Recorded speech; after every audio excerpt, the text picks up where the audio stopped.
ಸದ್ಯ ಚಿರತೆ ಕಾಣಿಸ್ಕೊಂಡಿರುವಂತ ಸ್ಥಳ ಇದೆಯಲ್ಲ, ಅದು ಯಶವಂತಪುರ ವಿಧಾನಸಭಾ ಕ್ಷೇತ್ರಕ್ಕೆ ವ್ಯಾಪ್ತಿಗೆ ಒಳಪಡುವಂತ ಸ್ಥಳ. ಎಸ್.ಡಿ. ಸೋಮಶೇಖರ್ ಈಗ ಅಲ್ಲಿಗೆ ಭೇಟಿ ಕೊಟ್ಟಿದ್ದಾರೆ. ಸ್ಥಳೀಯರಿಂದ ಮಾಹಿತಿಯನ್ನ ಪಡೆದುಕೊಂಡಿದ್ದಾರೆ ಎಸ್.ಡಿ. ಸೋಮಶೇಖರ್, ಆ ಭಾಗದ ಶಾಸಕ. ನಿನ್ನೆಯಿಂದ 2 ಬಾರಿ ಆ ಚಿರತೆ ಕಾಣಿಸ್ಕೊಂಡಿದೆ. ಆಮೇಲೆ ಈಗ ಜನ ಎಲ್ಲ ಬಹಳ ಒತ್ತಡ ಹಾಕೋದು, ಶಾಸಕರು ಬರೋದು, ಜನ ಪ್ಯಾನಿಕ್ ಆಗೋದು. ಆ ಚಿರತೆನ ಬಹಳ ಸೇಫ್ ಆಗಿ ಹಿಡಿಬೇಕಾದಂಥದ್ದು ಅನಿವಾರ್ಯತೆ ಇದೆ. ಯಾಕಂದ್ರೆ ಪಾಪ ಅದು ಯಾರ ಮೇಲೂ ಅಟ್ಯಾಕ್ ಮಾಡಿಲ್ಲ. ಇಲ್ಲ ದಾರಿ ತಪ್ಪು ಬಂದಿರ್ಬೋದು, ಅಥವಾ ಅದು ಓಡಾಡ್ಕೊಂಡಿದ್ದಂಥ ಜಾಗ ಇರ್ಬೋದು, ಈಗೇನೋ ಅದು ಕಾಣ್ತಾ ಇರ್ಬೋದು. ಹಾಗಾಗಿ ಹಿಂದೆ ಎಲ್ಲ ನೀವು ನೋಡಿದ್ದೀರಾ, ಬೆಂಗಳೂರಿನಲ್ಲಿ ಇದೇ ಥರ ಎಲ್ಲ ಪ್ಯಾನಿಕ್ ಕ್ರಿಯೇಟ್ ಆಗಿ ಈ ಚಿರತೆನೆಲ್ಲ ಹೊಡೆದು ಸಾಯಿಸಿರುವಂಥದ್ದೆಲ್ಲ ನಡೆದಿದೆ. ಸರಿಯಾಗಿ ಆ ಟ್ರ್ಯಾಂಕ್ಲೈಸ್ ಎಲ್ಲ ಮಾಡೋದಕ್ಕೆ ಸರಿಯಾಗಿ ವ್ಯವಸ್ಥೆ ಆಗದಿತ್ತು. ಈಗಲೂ ಅಷ್ಟೇ ಭಾಳ ನೀಟಾಗಿ ಅದಕ್ಕೆ ಅದು ಹೇಗೆ ಕಾರ್ಯಾಚರಣೆ ಮಾಡ್ತಾರೆ ಅನ್ನುವಂಥದ್ದನ್ನೆಲ್ಲ ಈಗ ಪ್ಲಾನ್ ಆಗಿರುತ್ತಲ್ವ. ಅದ್ರ ಜೀವಕ್ಕೇನೋ ಅಪಾಯ ಆಗಬಾರ್ದು ಪಾಪ. ಒಂದು ಎರಡನೇದು, ಆ ಸ್ಥಳೀಯರ ಮೇಲೆ ಅದು ಪ್ಯಾನಿಕ್ ಆಗಿ ಅಟ್ಯಾಕ್ ಆಗೋದು, ಮತ್ತೊಂದು ಅದೇನೋ ಆಗಬಾರ್ದು. ಅದನ್ನೆಲ್ಲ ಗಮನದಲ್ಲಿ ಇಟ್ಕೊಂಡು ಈಗ ಎಷ್ಟು ನೀಟಾಗಿ ಅರಣ್ಯ ಇಲಾಖೆ ಈ ಕಾರ್ಯಾಚರಣೆ ಮಾಡುತ್ತೆ ಅನ್ನೋದನ್ನು ನಾವು ನೋಡಬೇಕಿದೆ. ರಾಚಪ್ಪ ನಮ್ಮ ಪ್ರತಿನಿಧಿ ಇದಕ್ಕೆ ಸಂಬಂಧಪಟ್ಟಂಗೆ ಡೀಟೇಲ್ಸ್ ಅನ್ನ ಕೊಡ್ತಾರೆ. ನಮ್ಮ ಜೊತೆಗೆ ನೇರ ಸಂಪರ್ಕದಿಂದ ಜಾಯ್ನ್ ಆಗ್ತಾ ಇದ್ದಾರೆ ಆ ಸ್ಥಳದಿಂದ. ರಾಚಪ್ಪ, ಅಲ್ಲಿ ಸ್ಥಳೀಯರು ಹೇಳ್ತಾ ಇರೋ ಪ್ರಕಾರವಾಗಿ ಅರಣ್ಯ ಇಲಾಖೆಯವರು ಹೋದ ತಕ್ಷಣ ಆ ಚಿರತೆ ಕಾಣಿಸ್ಕೊಂಡ್ಬಿಡುತ್ತೆ ಅನ್ನುವಂಥ ರೀತಿಯಾಗಿ ಅದಕ್ಕೆ ತಕ್ಕಂಗೆ ಕೆಲ ಪುರಾವೆಗಳನ್ನು ಕೂಡ ನೀವು ಕಳಿಸ್ಕೊಟ್ಟಿದ್ದೀರಾ, ನಾವು ಅದನ್ನು ನೋಡ್ತಾ ಇದ್ದೀವಿ. ಬಟ್ ಈಗ ಆ ಕಾರ್ಯಾಚರಣೆ ಹೇಗೆ ಸಾಗ್ತಾ ಇದೆ? ಬಹಳ ಸೇಫ್ ಆಗಿ ಆ ಚಿರತೆಯನ್ನು ಹಿಡಿಬೇಕಾದಂಥದ್ದು ಅನಿವಾರ್ಯತೆ ಇದೆ ರಾಚಪ್ಪ. ಜನರಿಗೂ ಏನೂ ಆಗಬಾರ್ದು, ಚಿರತೆಗೂ ಏನೂ ಆಗಬಾರ್ದು. ಆ ನಿಟ್ಟಿನಲ್ಲಿ ಅರಣ್ಯ ಇಲಾಖೆ ಏನು ವ್ಯವಸ್ಥೆ ಮಾಡ್ಕೊಳ್ತಾ ಇದೆ, ಏನು ಕತೆ ರಾಚಪ್ಪ? ಮಲ್ತೇಶ್, ನೀವು ಹೇಳಿದಾಗೆ ಇದು ತೀರಾ ದಟ್ಟದಾದಂತಹ ಕಾಡಿನ ಪ್ರದೇಶ ಅಲ್ಲ. ಅಲ್ಲಿ ಇಲ್ಲಿ ಒಂದು 15ರಿಂದ 20 ಎಕರೆ ಜಾಗದಲ್ಲಿ ಕಾಡು ಉಳ್ಕೊಂಡಿದೆ. ಹಾಗಾಗಿ ಅದೇ ಜಾಗದಲ್ಲಿ ಚಿರತೆ ಇರಬಹುದು ಅನ್ನುವಂಥ ಒಂದು ಶಂಕೆಯ ಮೇಲೆಗೆ ಅರಣ್ಯ ಇಲಾಖೆ ಸಿಬ್ಬಂದಿಗಳು ಸದ್ಯಕ್ಕೆ ಇಲ್ಲಿರುವಂತಹ ಒಂದಿಷ್ಟು ಪೊದೆಗಳೇನಿದೆ ಅದೆಲ್ಲವನ್ನ ಕೂಡ ತೆರವು ಮಾಡಿ ಅಲ್ಲಿ ಬೋರನ್ನು ಇಡೋದಕ್ಕೆ ಈಗ ಸಿದ್ಧತೆಯನ್ನ ಮಾಡ್ಕೊಳ್ತಾ ಇರುವಂಥದ್ದು ಗಮನಿಸ್ತಾ ಇದ್ದೀರಲ್ಲ. ಅಂದರೆ ನಿನ್ನೆವರೆಗೂ ಕೂಡ, ಇವತ್ತು ಬೆಳಗ್ಗಿನವರೆಗೂ ಕೂಡ ಈ ಜಾಗದಲ್ಲೆಲ್ಲ ಸಾಕಷ್ಟು ಬೋನ್ ರೀತಿ ಇತ್ತು. ಅಂದರೆ ಯಾರೂ ಕೂಡ ಜನ ಇಲ್ಲಿ ಹೋಗೋದಕ್ಕೂ ಕೂಡ ಸಾಧ್ಯ ಆಗ್ತಾ ಇರಲಿಲ್ಲ. ಇದೇ ಜಾಗದಲ್ಲಿ ಚಿರತೆ ಕಳೆದ 3 ದಿನದಿಂದಲೂ ಕೂಡ ಓಡಾಡ್ಕೊಂಡು ಇರ್ತಾ ಇತ್ತು. ಹಾಗಾಗಿ ಸದ್ಯಕ್ಕೆ ಈ ಒಂದು ಜಾಗದಲ್ಲಿ ಇದ್ದಂತಹ ಒಂದು ಪೊದೆಗಳನ್ನು ತೆರವು ಮಾಡಿ ಅಲ್ಲಿ ಈಗ ಬೋನನ್ನು ಇಡೋದಕ್ಕೆ ಸಿದ್ಧತೆಯನ್ನು ಮಾಡ್ಕೊಳ್ತಾ ಇರುವಂಥದ್ದು. ನಿರಂತರವಾಗಿ 2 JCB ಇಂದ ಬೆಳಗ್ಗೆಯಿಂದಲೂ ಕೂಡ ಕಾರ್ಯಾಚರಣೆ, ಅಂದರೆ ಇಲ್ಲಿ ಕ್ಲೀನ್ ಮಾಡುವಂತಹ ಕಾರ್ಯಾಚರಣೆ ಆಗ್ತಾ ಇದೆ.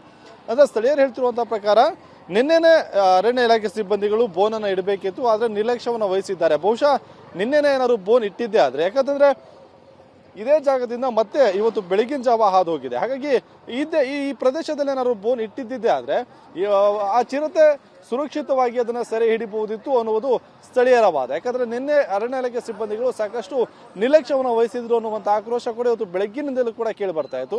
ಅದ್ರ ಜೊತೆಗೆ ಶಾಸಕರು ಕೂಡ ಬರ್ತಾರೆ ಅನ್ನುವಂಥ ಮಾಹಿತಿ ತಿಳಿದ ಮೇಲೆ ಅರಣ್ಯ ಇಲಾಖೆ ಸಿಬ್ಬಂದಿಗಳು ಒಂದು ಕಡೆ ತುಂಬಾನೇ ಆಕ್ಟಿವ್ ಆಗಿದ್ದಾರೆ ಅಂತ ಹೇಳ್ಬೋದು.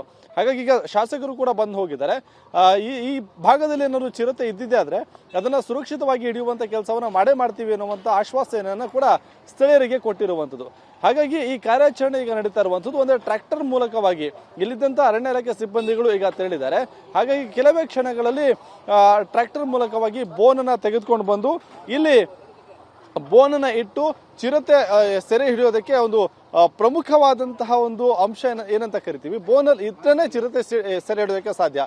ಅದ್ರ ಹೊರತಾಗಿ ಅದನ್ನ ಹಾಗೆ ಹಿಡಿದು ಬಿಡ್ತೀವಿ ಅನ್ನೋದು ಎಲ್ಲ ಒಂದ್ ಕಡೆಗೆ ತುಂಬಾನೇ ದೂರದ ಮಾತಂತ ಹೇಳ್ಬೋದು. ಹಾಗಾಗಿ ಇವತ್ತು ರಾತ್ರಿ ಏನಾದ್ರು ಮತ್ತೆ ಚಿರತೆ ಬಂದಿದೆ ಆದ್ರೆ ಅದು ಸೆರೆ ಸಿಗತ್ತಾ ಇಲ್ಲ ಅನ್ನೋದನ್ನ ಕಾದ್ ನೋಡ್ಬೇಕಾಗತ್ತೆ ಮಾಲ್ತೇಶ್. ಓಕೆ ರಾಚಪ್ಪ, ಅಂದ್ರೆ ಈಗ ಅಲ್ಲಿ ಆಲ್ರೆಡಿ ಕ್ಲೀನಿಂಗ್ ಕೆಲಸ ಮತ್ತೊಂದು ಇದೆಲ್ಲ ನಡೀತಾ ಇದೆ. ಹಾಗಾಗಿ ಆ ಚಿರತೆ ಏನಾದರೂ ಅಲ್ಲೇ ಇದ್ರೆ ಅದು ಪ್ಯಾನಿಕ್ ಆಗಿ ಹೊರಗೆ ಓಡ್ಬರೋದು, ಜನ ಕೂಡ ಅಲ್ಲೆಲ್ಲ ನಿಂತ್ಕೊಂಡಿದ್ದಾರೆ, ಅವ್ರಿಗೆ ಭಾಳ ಕುತೂಹಲಕ್ಕೆ ನಿಂತಿರ್ಬೋದು, ಅವ್ರ ಮೇಲೆ ಅಟ್ಯಾಕ್. ಈ ವಿಬ್ಗಾರಲ್ಲೆಲ್ಲ ಹಿಂದೆ ಆಗಿತ್ತಲ್ವಾ ರಾಚಪ್ಪ, ನೀವು ಗಮನಿಸಿರ್ಬೋದು. ಸುಮ್ಮನೆ ಅದ್ರ ಪಾಡಿಗೆ ಅದಿದ್ದಂಥ ಚಿರತೆ ಜನ ಎಲ್ಲ ಅಲ್ಲಿ ಸೇರಿ ಆ ಜನರ ಮೇಲೆ ಅಟ್ಯಾಕ್ ಮಾಡಿ ಅದಕ್ಕೊಂದು ನರಭಕ್ಷಕ ಅಂತ ಪಟ್ಟ ಕೊಡೋ ಕೆಲಸ ಆಗ್ಬಿಡ್ತು. ಹಾಗಾಗಿ ಜನರನ್ನು ಕೂಡ ಕಂಟ್ರೋಲ್ ಮಾಡಬೇಕಿದೆ, ಆ ಸುತ್ತಮುತ್ತ ಜನರಿಗೆ ಮಾಹಿತಿ ಕೊಡೋ ಕೆಲಸನೂ ಆಗಬೇಕಿದೆ. ಅದೆಲ್ಲ ಅಲ್ಲಿ ಅಚ್ಚುಕಟ್ಟಾಗಿ ಆಗ್ತಿದೆಯಾ ರಾಚಪ್ಪ, ಅಥವಾ ಬರೀ ಶಾಸಕರು ಬರ್ತಿದ್ದಾರೆ, ಮೀಡಿಯಾದಲ್ಲಿ ಬರ್ತಿದೆ ಅಂತ ಜಸ್ಟ್ ಒಂದು ಕಣ್ಣರ್ಸೋ ರೀತಿಯಾದಂಥ ನಡೀತಾ ಇರೋ ಕಾರ್ಯಾಚರಣೆ ಇದು? ಏನು ಕತೆ ರಾಚಪ್ಪ?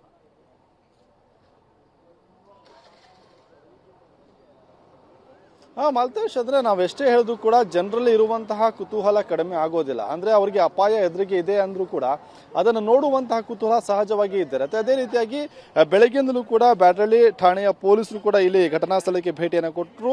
ಇಲ್ಲಿರುವಂತಹ ಒಂದು ಜನರನ್ನ ಚದುರಿಸುವಂತ ಕೆಲಸವನ್ನು ಕೂಡ ಮಾಡಿದ್ರು. ಆದ್ರೆ ಅದೇ ರೀತಿಯಾಗಿ ಜನ ಒಂದು ಕುತೂಹಲದಿಂದ ಈ ಜಾಗದಲ್ಲಿ ಬಂದು ನೋಡ್ತಾ ಇರುವಂಥದ್ದು. ಈ ರೀತಿಯಾಗಿ ಜನ ಬಂದಿರುವಂಥ ಹಿನ್ನೆಲೆಯಲ್ಲಿ ಚಿರತೆ ಸಹಜವಾಗಿ ಏನಾದ್ರು ಇದೇ ಜಾಗದಲ್ಲಿ ಇದ್ದಿದ್ದಾದ್ರೆ ಪ್ಯಾನಿಕ್ ಆಗುವಂತಹ ಸಾಧ್ಯತೆ ಇದೆ, ಅದು ಅಟ್ಯಾಕ್ ಮಾಡುವಂತಹ ಸಾಧ್ಯತೆ ಇದೆ. ಅದಕ್ಕೆ ಸಾಕಷ್ಟು ಈ ಹಿಂದಿನ ಕೇಸ್ಗಳು ಕೂಡ ಇದಾವೆ. ಇಲ್ಲಿ ಗಮನಿಸ್ತಾ ಇದ್ದಾರೆ, ಸ್ಥಳೀಯರು ಕೂಡ ಇದ್ದಾರೆ, ಅವ್ರನ್ನ ಮಾತಾಡ್ತೀನಿ. ಸರ್, ಎಷ್ಟು ಆತಂಕ ಆಗ್ತಿದೆ ಅಂತ ಹೇಳಿ? ಸರ್, ತುಂಬ ಆತಂಕ ಆಗ್ತಾ ಇದೆ. ನಿನ್ನೆನೇ ಫಾರೆಸ್ಟ್ ಡಿಪಾರ್ಟ್ಮೆಂಟ್ ಅವರು ಕ್ರಮ ಕೈಗೊಂಡಿದ್ರೆ ಇಷ್ಟೊಂದು ನಮಗೆ ಭಯನೇ ಆಗ್ತಾ ಇರಲಿಲ್ಲ. ಮಾನ್ಯ ಶಾಸಕರು ಎಸ್ ಟಿ ಸೋಮಶೇಖರ್ ಗೌಡರು ಬಂದಾದ ಮೇಲೆ ಅರಣ್ಯ ಇಲಾಖೆ ಇಷ್ಟೊಂದು ಕಾರ್ಯಪ್ರವೃತ್ತರಾಗಿದ್ದಾರೆ. ಇವರಿಗೆ ಸ್ಥಳೀಯ BBMP AAA ಆಗಿರ್ಬೋದು, ಅವರೆಲ್ಲ JCP ಮುಖಾಂತರ ಅವರು ಕಾರ್ಯಕ್ರಮಕ್ಕೆ ಅನುವು ಮಾಡಿಕೊಟ್ಟಿದ್ದಾರೆ. ಎಸ್ ಟಿ ಸೋಮಶೇಖರ್ ಬಂದ ಮೇಲೆ ಇವರು ಇಷ್ಟೊಂದು ಅರಣ್ಯ ಇಲಾಖೆಯವರು ಕ್ರಮನ ಜಾಸ್ತಿ ಕೈಗೊಂಡ್ರು. ಇದೇ ನೆನ್ನೆನೇ ಕೈಗೊಂಡಿದ್ರೆ ಇಷ್ಟೊತ್ತು ಕಾಲೇ ಚಿರತೆಯನ್ನು ಆರಾಮಾಗಿ ಹಿಡಿಬೋದಾಗಿತ್ತು. ಇದರಿಂದ ಜನರಲ್ಲಿ ಆತಂಕ ಮನೆ ಮಾಡಿದೆ. ಸೊ ಇದು ಸ್ಥಳೀಯರು ಹೇಳ್ತಿರುವಂತಹ ಮಾತು. ಅಂದ್ರೆ ಬಹುಶಃ ನಿನ್ನೆನೇ ಏನಾದರೂ ಬೋನ್ ಇಟ್ಟಿದ್ದೆ ಆದ್ರೆ ಖಂಡಿತವಾಗ್ಲೂ ಚಿರತೆ ಸೆರೆ ಸಿಕ್ಕಿರೋದು. ಆದ್ರೆ ಆ ಸಮಯವನ್ನ ಅಷ್ಟೊಂದು ಗಂಭೀರವಾಗಿ ಅರಣ್ಯ ಇಲಾಖೆ ಸಿಬ್ಬಂದಿಗಳು ಪರಿಗಣಿಸಿಲ್ಲ. ಬಹುಶಃ ಅವರು ಕೂಡ ಅನ್ಕೊಂಡಿರ್ಲಿಲ್ಲ ಅನ್ಸುತ್ತೆ ಮತ್ತೆ ಇದೇ ಜಾಗಕ್ಕೆ ಬರುತ್ತೆ, ಎಷ್ಟು ದೊಡ್ಡ ಇಶ್ಯೂ ಆಗತ್ತೆ ಅಂತ ಹೇಳಿ. ಆದ್ರೆ ಇವತ್ತು ಇಲ್ಲಿ ಬಂದಿದ್ರೆ ನಾಳೆ ಬೇರೆ ಕಡೆ ಹೋಗ್ಬೋದು ಅನ್ನುವಂಥ ಅಂದಾಜಲ್ಲಿ ಇದ್ರು ಅಂತ ಕಾಣುತ್ತೆ. ಹಾಗಾಗಿ ಇಷ್ಟೊಂದು ನಿರ್ಲಕ್ಷ್ಯವನ್ನ ವಹಿಸಿದ್ರು.